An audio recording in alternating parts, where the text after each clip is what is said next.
40 minut to zpracovat a už to začíná tuhnout. Pokud byste těch 30-40 minut to nechali takhle v tom balení, tak je schopné se to za pár minut jako zahřát a stvrdnout během chvilky. Proto vlastně to namícháte, míchá se to zhruba 3 minutky, tak to se snažte pak vylívat na zem, protože ta zem to ochladí, už se to tak nebude zahřívat a hlavně vám ubyde v tom belíku a čím menší množství tam je, tím má tendence to méně se zahřívat. Když to vlastně po těch 3 minutách namícháte, tak to musíte zpracovat, takže žádná technologická pauza tam není. A nesnažte se to třeba míchat znovu za 10-15 minut. Jakmile to znovu zamícháte, tak vám to může zhořet, stvrdne to a je to na vyhození. Takže fakt jednou zamíchat na začátku pořádně, ty 2-3 minutky, a pak s tím pracovat, si vylívat to na podlahu, rozválečkovat, to si ukážeme, a pracovat dál. Ten váleček je na to speciální na to válení, je to velurový váleček s krátkým chlupem, vám to nechám poslat, když na to šáhnete.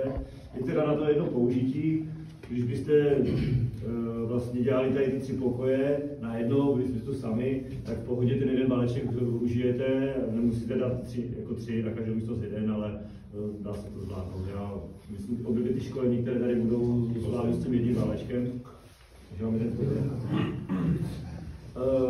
takže to míchání. Co se týče té hmoty, tak vy to budete dělat během celého roku. Tohle počasí je takové ideální. Jo, je to studené, nějak se to vlastně bude to dobře míchat, méně hrozí to zahřátí, ale když to bude dělat v horku, tak to bude náchylnější. Když to bude třeba někde schálovat v autě, někde v teple, tak to není dobré. Jo? Je třeba lepší si to někde nechat to v autě přes den a pak si to vynášet, jo? Aby to fakt skutečně se to nezahřívalo, pak tam hrozí prostě to vytvrdnutí. Většinou to je tak, že Patrio, když vám to naveze, tak ještě ten den s tím nepracujete. Většinou ten návoz máme dříve, takže potom si to tady může na tom bytě oddechnout. Jinak to jako neaklimatizujete, když to tady v bytě. Jak chci jenom říct, že to není jde v autech, kde prostě před teda svítí slunka, může tam být 40-50 stupňů, tak to tomu uškodí. Jo, jenom na to trošku myslet. Takže jakmile namícháme, tak máme těch 40 minut, budeme to válečkovat tím válečkem. Někdy ty betony, když jsou takové vlastně vypluky a to, tak tam se to tím válečkem hůře zanáší. Jo, včera jsme byli v tom Havěrově na bytě, kde tam byl část oddělaná, byl tam prostě větší výtluk, tím válečkem se tam blbě dává. Můžete použít klidně štětku, nebo v případě, když se vynechají tady tyhle malé místa, tak to nevadí, celé té ploši. Nesmí být moc, jo, jdeme tomu do 10-5%, když nebude zasypáno nějaké takové lokální věci, tak to nevadí. Spíš se vám při tom válečkování bude do těch výtluků dostávat ta hmota ve větší vrstvě. Takže snaží se to mohli vyhnat, protože do té čerstvě natřené hmoty, kterou my si tady ukážeme, do toho epoxidu, se pak vezme a zasypává se tím křemíčitým pískem. Normálně, jak kdybyste slipkám házeli, já vám to ukážu, zasypete tak, aby ten lesklý nátěr nešel vidět, aby prostě to zmatnilo, aby prostě se schoval pod tím pískem. Stane se to, že ten epoxid se chytne k asfaltu, do toho epoxidu se sype ten písek, který se ponoří vlastně zhruba do půlky a vytvoří vám takový adhezní můstek po zaschnutí. Jo, na druhý den se přijde, vyzametají se ten písek, který se nechytil, vysaje se to pořádně a máte připravený ideální podklad na jakoukoliv vyváčku. My doporučujeme používat sádelné vyváčky, proto jsme si vyzkoušeli tu 700, kterou od nás berete. Jde na to vylít 800, ale tady na tyhle podklady, jak jsou ty asfalty a ploušky nad centimetr, se vyplatí ta 700, lépe funguje, takže je levnější, takže se bude používat 700. K těm vyváčkám. Minule, jak jsme to testovali, tak tam pak chlapi vylívali tu 700 a neměla úplně ideální povrch, protože se jim tam vytvořil šlem.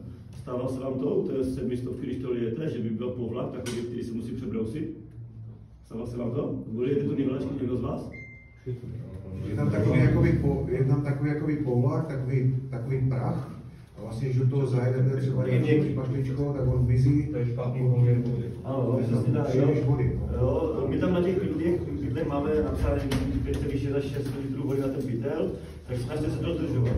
Já vím, že ta nivelačka, ta 700 je taková při míchání hustá, že když se nalijete tu vodu, zamícháte, tak se vám zdá, že je hustá a bude se málo rozlívat, tak tam chlapi mají tendenci přilívat trošku vody, aby to bylo tekutější, ale je to zbytečné. Ta nivelačka by se měla míchat tak, že měli byste mít víc těch hobouků na to míchání, že si namícháte jeden pytel, druhý pytel, v případě třetí. Jo? Bylo mi řečeno, že to lijete v jednom člověku, což není ideální. Ale dá se to, ale namíchat si jeden, namíchat si druhý a třeba i ten třetí, vrátit se k tomu prvnímu a zase zamíchat. Tam minutku, dvě se aktivují chemie, která ten rozliv zlepší. Jo? Takže to vám pomůže a pak se nemusíte tam dávat víc vody a nehrozí vyplavení té chemie nahoru a nevycváří ten člen. Jo, vám to zase ušetří čas toho broušení, že brousit prostě nemusíte. Jo, takže když dodržíte tu vodu, zkuste to, uvidíte, že se s tím bude pracovat dobře. Včera jsme se ještě setkali s tím, a to asi je pravda, nebo určitě pravda, že vlastně ten člověk to nestíhá vylívat. Máte to taky prostě tak, že vlastně on třeba je, dejme tomu, když je taky velký pokoj, má namícháno, to tam říkal, a je třeba ve 3/4 toho pokoje, potřebuje ještě ješkem vlastně poválet, dejme tomu celý ten povrch, tak se setkává s tím, že vlastně v koutě už to má lehce tuhé, protože potom samozřejmě chápeme, že tam dáváte víc vody, aby vám to tak rychle netvrdlo, abyste to byli schopni stihnout, takže budeme muset otevřít potom nějakou diskuzi, jestli prostě, pokud se bude vylívat velké množství, tak prostě tam budou muset být 2 lidi. Protože když tam dáme jednoho člověka, ušetříme, já nevím, nějakou jeho hodinu a půl práci, ale vlastně ten materiál, který tam dáváme, chceme, aby byl kvalitní, tak my ho vlastně potom tím znehodnotíme a není to také... Když si tady budeme mít zhruba centimetr, to je 16 kg na metr čtvereční, na to 20 metrů, takže minimálně 20 pytlů prostě tady padne a v jednom člověku míchat 20 pytlů a vylívat valečkovat je celkem jako... Včera tam bylo, že míchá třeba i 50 pytlů, 50-60 pytlů míchá jako by sám, takže předpokládám, že máte stejnou zkušenost, že děláme všichni to stejné, no. Takže 60 pytlů namíchat a pak se posunout jít a tam míchat další, tak to je jako... Tak oni jsou stroje. Takhle tady ten pokoj 15. Jo, teďka, teďka ta penetrace, kterou my tady si uděláme, vám pomůže prodloužit tu dobu zapadnutí nebo naplní těch nivelaček. Většinou, když se to pak lije na beton nebo u nivelaček, je nejdůležitější penetrace. Jak si připravíte podklad, tak to celé ovlivňuje samotnou aplikaci. Když bude dobře napenetrováno, ty betony, jo, tak se vám to bude dobře rozlívat, máte víc času na to napojování a tady to. Ten epoxid to úplně uzavře. A i přes ten asfalt ta voda jako neodjede do podkladu, takže budete mít víc času na to dopojování, lépe se tam to bude rozjíždět, rozlívat, uvidíte, jak to pak někdo bude lít, takže tam bude znát trošku postup. Jo? Když pak nivelujete betonové podklady, tak používáte Primer Alpha. Tam doporučujeme minimálně jako 2x neředěnou penetraci tím Primerem Alpha. Záleží, jaký je beton. Jo? Zažil jsem betony, když se museli 4x penetrovat a pořád byly samé. Tam je dobrá taková zkouška, že si napenetrujete a než jdete vylívat, tak si někde do té místnosti nalijte kapky vody. A ta kapka vody by tam měla vydržet 30 až 40 minut bez toho, aby se vsákla. Jo, pořád tam musí být prostě ta. Pokud to takhle vydrží, vím, že ten čas zase nemáte, tak to vyzkoušet, ale když prostě nepotřebujete nabít, čuhnete si na místnosti, než se nechytáte vercájk na to, kapka tam je, a místo toho, že to je dobře napenetrováno a můžete se rozvívat. Neředit? To znamená neředit. My ředíme nebo neředíme? Ne, vždycky je to lepší. Když ta penetrace se rozředí, tak ta účinná látka se samozřejmě... No úplně ne, protože vidím, že tam je vydáno 1500 kg toho a je tam jeden kyblíček prostě penetrace. Takže jestli ředíte, tak klidně řekněte, že ředíte, ale nic se nestane. Ale teda pokud teďka víte, tak vlastně přijít toho více, napenetrovat to pořádně a tak, jak bylo řečeno, urychlí vám, nebo zlepší vám potom tu práci při tom rozhodování a ten čas na to zpracování. Jako. Takže neředit, vzít radši opaňok více a prostě pořádně to napenetrovat. Jo, pokud to není dobře napenetrováno ten beton, tak ta voda jde do podkladu, nivelace to pak chybí, dělají se pomerančové kury na té nivelačce, dělají se takové plynové lidírky, jo, ta nivelačka není kvalitní, nemá takové pevnosti a zase vzniká ten člen, musíte to brousit a jedno z druhým. No, takže ta penetrace je u těch nivaček nejdůležitější. Ale tady u toho epoxidu to nebude problém, protože ten to uzavře úplně, nic nepůjde do podkladu a ta nivačka bude mít prostě vodu na to, aby dobře vyzrála. No, takže to je to. To jsme si řekli, nivačky taky, takže si to můžeme ukázat, co si myslím. Teďka to bude o rychlosti, jo? Je to prostě opravdu o rychlosti, připravit si to všechno dopředu, že jo, písek, toto a pak už to... Ještě se zeptám, když to teď vylijete, zanetřete tu penetraci, potom normálně můžete chodit? Ne, nesmí se chodit, jsou dvě varianty. Já to budu dělat tak, že nás mluvit a to, že to udělám si pás, 2 metrový třeba, jo, vezmu písek, zahodím pískem, nechám si, nevím, 30 cm prostě, abych si to nahodil, abych pak zbytečně neválečkoval ten písek, který si to zahodím a pokračuju takhle do té místnosti. Druhá varianta je, že to udělám celé, tím epoxidem, vezmu si boty na jehlách, vlezu tady a pohodím si to znovu. Jo, záleží jak to. A takže jste zkoušeli po těch pásech a vypadá to, že to je tak asi... Jo, já se nemusím přezouvat, na těch hrotech se blbě chodí, málo chodí hnedka vypetnity, záleží jak jste zvyklí, takže... Včera i chlapi naši zkoušeli a vlastně jeden pokoj už jsme dělali, taky dělali naši. Jo, takže a stejným postupem vlastně, dejme tomu tady toto třeba na 4 díly, jako si udělat. Pak to musíte házet daleko. To se pak naučíte ten grif toho házení, takže k tomu házení je pak dobrý kyblík, neházet to z pytle, protože nasypete si do kyblíku, kyblík si vezmete do jedné ruky a prostě jenom pohazujete. Dobře, a dilatace kolem té stěny je důležitá? Je. Teď ne. Ta dilatace kolem stěny je důležitá kvůli niveláčce. Niveláčka, ty sádrové na to nejsou tak cholostivé, ale třeba cementové, ale už se to doporučuje, každý výrobce prostě, když budete mít nějakou stížnost nebo reklamaci a neuvidíme tam pásky, tak prostě automaticky chybá postupu. No, přesně. Takže ta nivelačka se v prvních... Měli jsme dotaz, jestli, že někdo dává pásky a někdo si to fouká pěnou. Ne, musí být. Tak jde o to, že já to řeknu, ta nivelace se v prvních 7-10 dnech rozpíná a stahuje. A když ona by byla těsně na zdi, tak nemá se kam se má posunout, nemá se kam posunout, opře se o tu stěnu a dokáže se zvednout. Jo, už jsem viděl, že příčku to posunulo. Normálně sděnou příčku nějakou slabou, to normálně urvalo a posunulo se.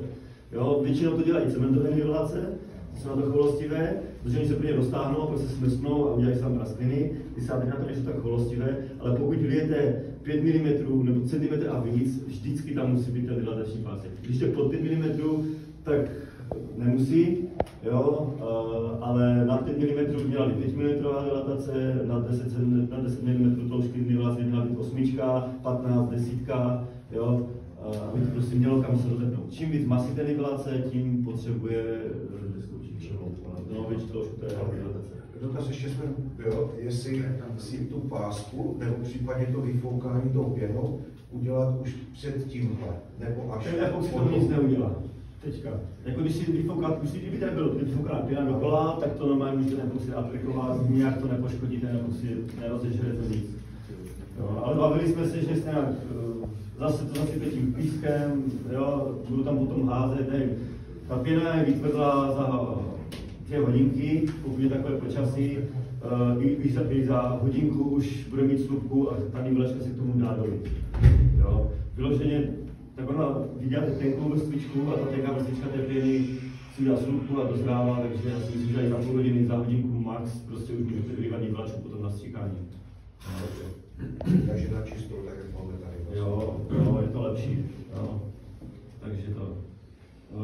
Ještě co se týče vrstvy tého epoxidu, který tady budeme válet, tak je to zhruba 0,4 kg na metr čtverečný. Nesmí to být ani moc, ani málo. Když dáte moc, to uvidíme, to se mi třeba tady v těch vytlucích bude držet víc té hmoty a pak když to zahodí pískem, tak ten písek se do toho utopí a ta aplikace nemá význam, protože epoxid vyleze nahoru a ta nivelačka se tomu epoxidu nechytí. Ta se chytí jenom tomu kamínku čistému, prostě neobalenou epoxidu. Takže se tam zase pohodí víc, to uvidíte, to prostě vyleze, tam dojdu k tomu, a to bude vidět tady někde, takže se tam pohodí víc toho písku. Prostě musí ten písek být zasypaný, nebo ten epoxid zasypaný tak, aby nešel vidět, aby se to nelesklo, a aby tam to vyšlo na celou místnost. Jo, takže to si ukážeme. Takže jak jsem říkal, teď se zamíchám to Ačko,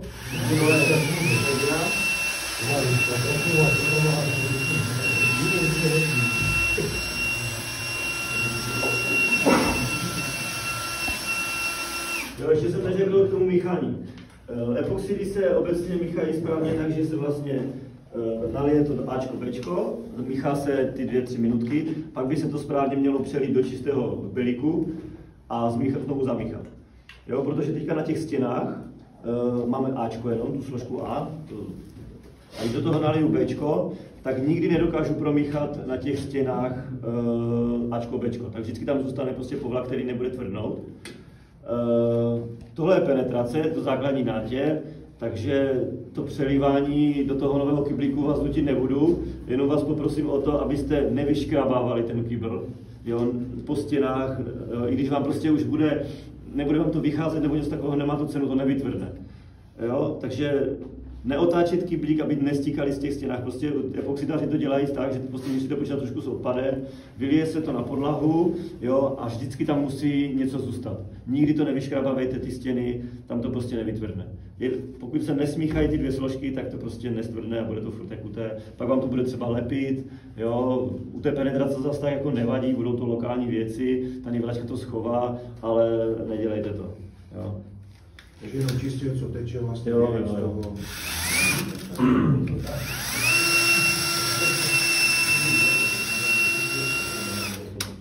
Jo, tady ještě neřekl jsem, míchá se to pomalýma otáčkama.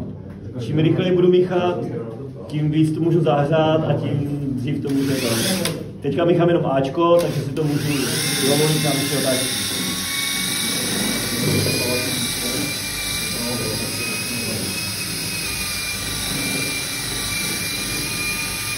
Jo, ale když budu míchat to Bčko do toho, tak už fakt malé otáčky pomalu, nespěchat na to, dát tomu ty 2-3 minutky. Barevně to poznáte, to Bčko je takové žluté a míchá se, pokud i po těch 2-3 minutách, což nebude, šli vidět nějaké jako jedna barva, tak prosím míchat do té doby, aby byla jedna konstantní barva. No. Jo, takže Výhoda je, že to nesmrdí, zkoušeli jsme to všude. Jako má to nějaký jistý odér, ale není to nic agresivního, žádné rozpouštědla, je to čistý epoxid. Včera jsme tam vlastně byli celý dopoledne, takže prostě v pohodě. Vidím.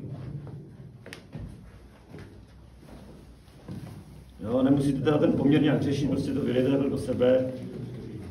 Z výroby už to je napoměrované tak a to promíchá.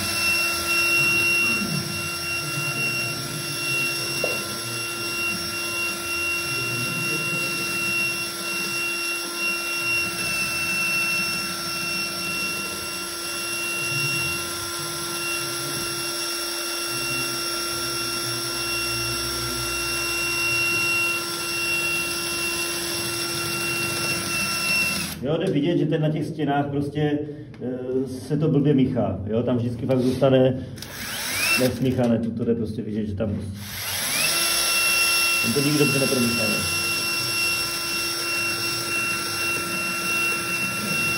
To důležité změnit otázky, jak říkal kolega už několikrát, tak když to uděláte na všechny otázky, tak to bude zhodit ta mota.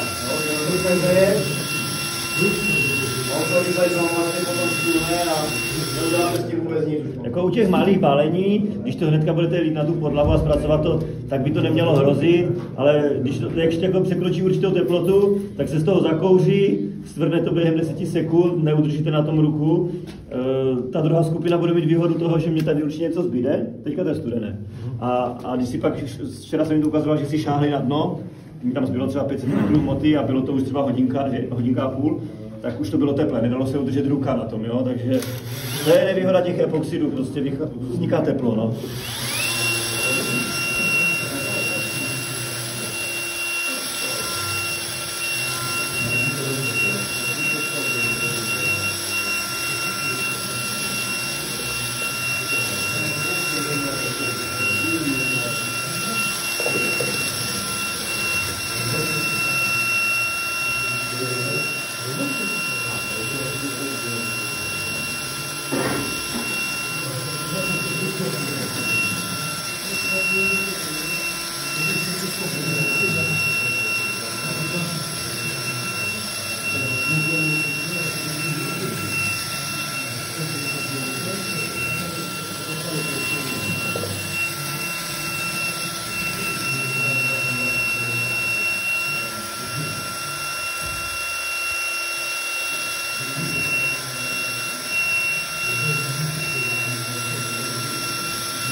Druhý váleček jde na ukázku a na druhou místnost.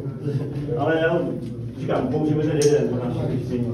No aplikace, jo, prostě fakt podívejte, nějak žádné vaničky, malísky nebo tak, jít na podlahu, tím se to i ochladí, jo, a válec. Jo, nějaké ty kraje nebo tak můžete štětkou, ale já si myslím, že se to... Jo, a teďka máme, nevím, 40 minut prostě to zpracovat, jo, ale stejnak. Víte, že za 30 minut si myslím, tu místnost v pohodě zvládnout, no.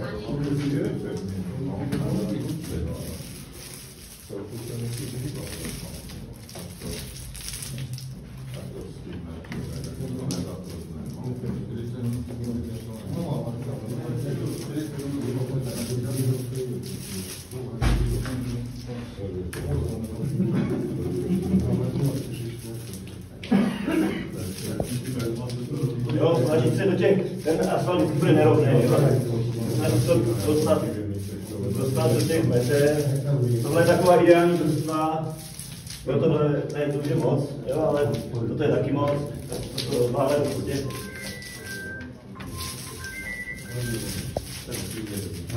A ty Roland, s tím štětcem to budeš vydělat, když to... Štětcem nebudu. A? Dobré. Já si pohraju tak, že jako, když to nebude 2 cm od kraje, ta vyvelačka... To stejně bude pěna, ne? Určitě tam bude pěna. No. Já bych se naptal moc stěny, ale... Musí být aspoň 90% podcené. Čím víc, tím líp, samozřejmě, ale tam nějaký centimetr na kraji, to vás nezachrání. By to bylo blbě udělat, jak to svůj proces nebo něco takového.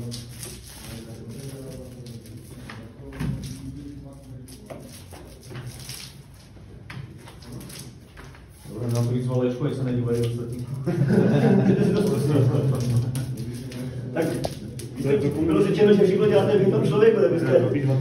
Většinou, no. Většinou jezdník sama víte, no.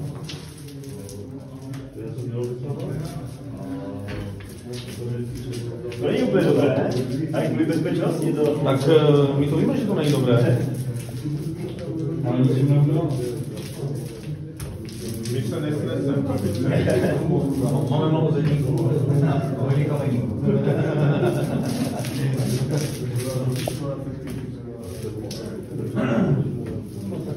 Jo, nevidět, že v těch dolinkách to prostě zůstává tak zrovna.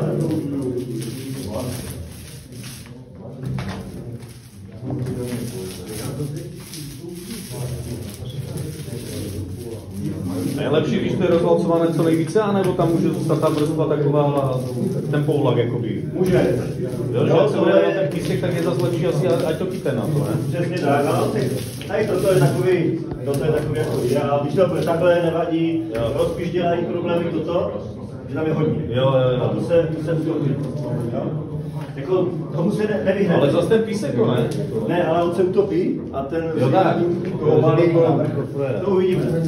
Já to pohodím a třeba než napřu ten další pás, tak se mi ten písek utopí a to bílé vyjede nahoru. Jo. A víte, že tam máte prostě pohodit další písek. Takže se ještě musí, když tak přihodit, jo. Kolik písku se spotřebuje zhruba na tady ten pokoj, tak? No máme to napočítané ty dva pikle, takže 50 kg. 2 pikle, no? 2 až 2,5 km čtvereční. Tak to je asi podle nerovnosti toho hlavně. Jo, a jak moc se hážete a...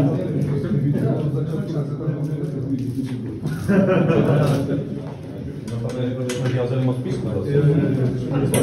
Ten písek a to je to nejlepší.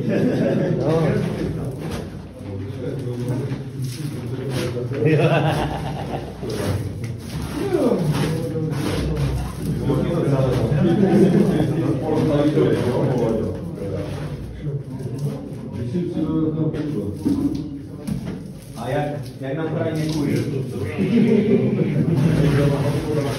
Tak. Doma kurí, tak to bude umět.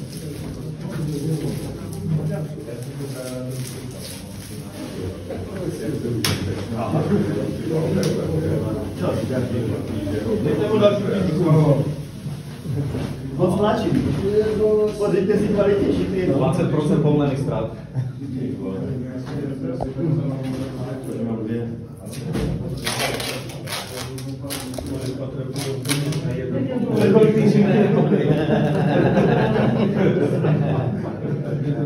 Ten valeček samozřejmě, jak se použije jedno, tak už je na jedno. Jasné, jo.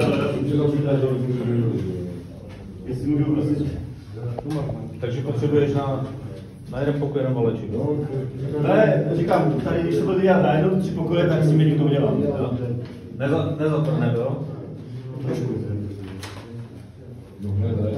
Tak říkáš 40 minut, ne? Zhruba, ne? Ale ne, jak se furt namučí, tak on je takový.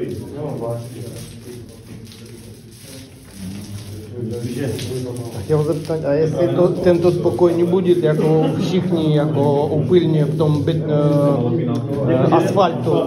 Zase i beton takhle udělat. Jako můžeš i na beton, i na tot asfalt, jo, pořád. Mě to má baví, já to vyzkouším. Nevím, jestli to bude fungovat. Bude hlasovat. Tak, který to uděláš ten No, nebo prostě...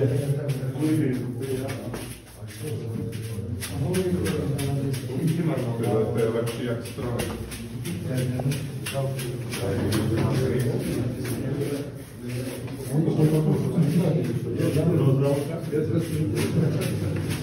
Dobro, to je lepší, no?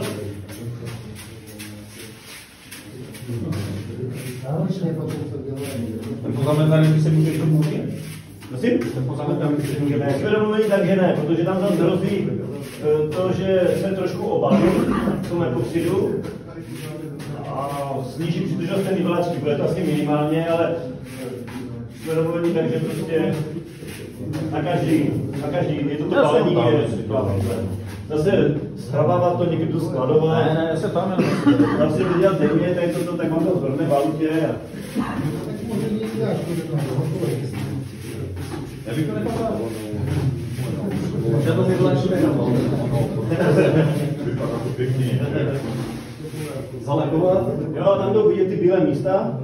Ty, jak když netřu toto, tak oni když vylezou víc. A tam je toho epoxidů moc. On to vlastně utopí. To ještě bude zasypávat. Jo, takže jako na to se pak... Jo, ať to vypadá tak, jak tady toto třeba, jo? Takhle to má. Jo, dá se na to stoupnout, protože chodíte po těm písku, ale to je lepší, že? Já už mám tam tu. Já jsem měl 2, ale už mě praskají, když to stejně. To zbytečně demontovat.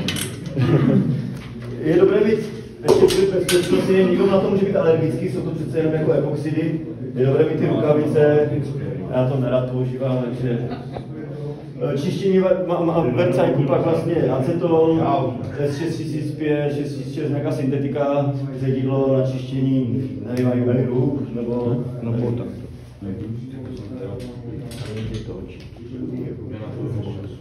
No a tak si prostě uděláte na místě. Musíš mít čas. Za chvilku tady si vás... To jo. Takže jestli si chcete vyzkoušet... To už jak je to něco, tak by to už se nalezali.